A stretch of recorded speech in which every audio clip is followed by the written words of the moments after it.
Quem vai pra uma festa de 15 Ai, anos e teve a make, sapato e pulseira by Esther Marcos? gente. Menos a unha, tá? A unha a Esther vai fazer lá no carro, né? Porque isso aqui tem que tirar, pelo amor de Deus. Mas tá linda, amiga. Vai eu, né? Totalmente vai eu. Gente, crédito. Pelo amor de Deus, você me cuida da minha pulseira. Cuida de tudo. Você me cuida do meu sapato, me cuida de tudo. Me cuida de você também. Então, gente, vai ter vídeo hoje no canal da Esther. Só que no momento ela teve que parar para me perguntar. Olha isso, gente, valeu a pena. Ficou bem tranquilo. O Suricato mandou áudio pra Mayara. Eu preciso sair desse snap.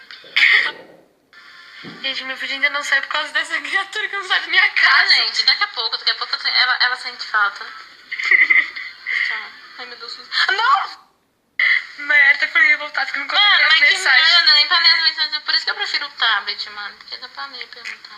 Olha, nem precisei já. Gente, eu vejo no celular não. Não tem nada amanhã não. Minha pessoa não tem nada. Amiga, assim. Esther Marcos. Não sei se ângulo você é bonita. Mayara nunca vai ler os snaps. Peraí. Não deu, tá? Amiga, eu tô tentando Ler de novo. espreguiçar. Preguiça! Pra ler de novo. Vai! Gente, tô acabada, sério. Marquei os outros e fico horrorosa. Hoje eu vou sertanejar. Quê?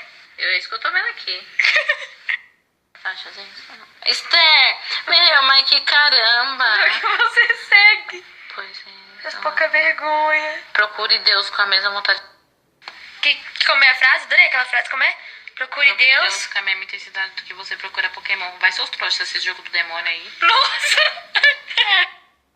É brincadeira, vocês são todos lindos. Ela mandou assim direto pra amigos dela, que vão 11 horas da noite Não. caçar Pokémon. Meus amigos são quase os casos da Esther, viu? É que assim, gente, tem pessoas na nossa sala que saem tipo 11 horas da noite pra caçar Pokémon. Na Rádio Leste, né? Então é isso que ela tá falando, entendeu? Vocês sabem, viu? Enquanto eu tô ainda com a calça da escola, ela tá lá, linda, maravilhosa. Eu quero ver um pouco mais, né? Porque arrumada a gente já sabe, né?